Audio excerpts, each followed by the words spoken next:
Ainsley, and I'd like to welcome you to my new gallery, the Warehouse Gallery, which is located in a converted warehouse. This is a fabulous space, and I hope that you'll all have a chance to come by and see the space and see the artists I represent.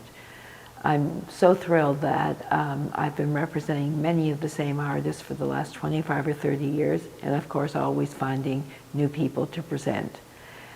The gallery opened when we were still under construction, and I really have to thank Philip Baldwin and Monica Gugesberg, who came all the way from France to support me and to put together a wonderful exhibition of their work. Officially, we opened when the construction was finished with an exhibition by Dale Chihuly, and it was a spectacular exhibit. And again, I'd love to thank Dale for supporting me and for putting together such a beautiful show.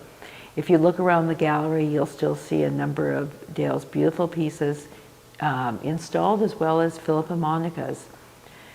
That brings me to today, to Dan Dailey, and it's actually been since 1991 since Dan has shown his work in Toronto.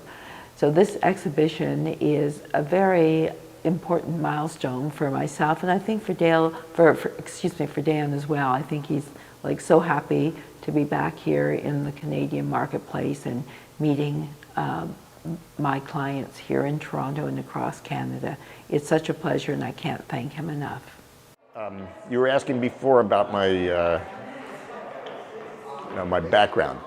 So my father was a designer, an industrial designer. And so I grew up knowing all kinds of things. We had televisions in our house. He designed some of the first televisions for RCA. And we had a living room full of unfinished televisions. Just the guts of the TV was there in the living room. And there were 4 or 5 of them all around with parts everywhere. And he'd be designing new cabinets for them, trying to make something modern for the 1950s, for the future. Later on, my father died when I was 12. And my stepfather, who I came to love and be very close with, he was an advertising man, but he had a long history of being a jazz musician.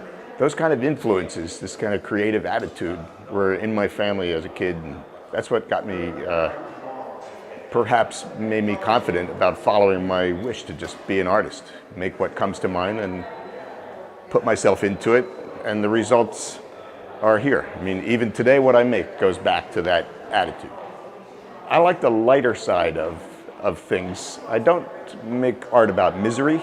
I don't make things that are nasty. I don't make things about politics per se or religion. These kind of subjects to me are far too specific and too temporal. I like things that are more universal and not rooted in a particular time. And in spite of the influences that are obvious, like Art Deco, for instance, I really like the freedom to express myself, and I'd say it's in an iconic way that I do that. Well, here's the thing. I mean, I'm an artist who has what I would call an industrial palette. So rather than paint on canvas, I'm using glass and metal to realize my ideas, and I've built up a working vocabulary of techniques. I know how to use these things in certain ways to express myself. Well, when I had a show at the Smithsonian, that was in 1987, and it was a retrospective of about 50 pieces.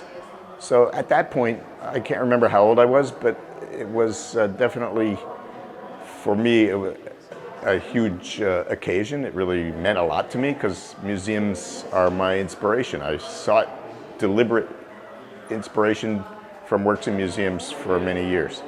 So having a show at the Smithsonian was perfect for me. It was really a great occasion. I've been lucky to have a lot of people like my work, enough to the point where they buy it, and it keeps me doing what I love to do.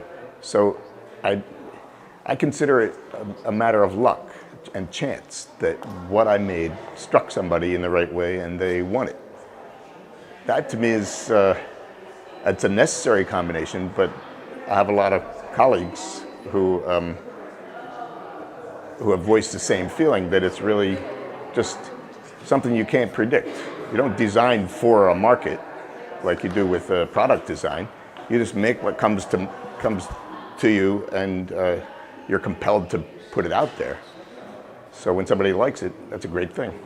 The Providence Performing Arts Center project was a perfect project for me. It was a real challenge to do something that looked like it belonged in a 1928 building like that with so many eclectic styles. And the Historical Society wanted it to look like it belonged, but the board of the theater really wanted it to look like my work. So we eventually, we meaning my team of assistants and me, we built this large piece. It's a 2-ton piece, big as 2 Chevy Suburbans, hanging there. And it's a great chandelier. It really does the job in that space. It looks like it belongs.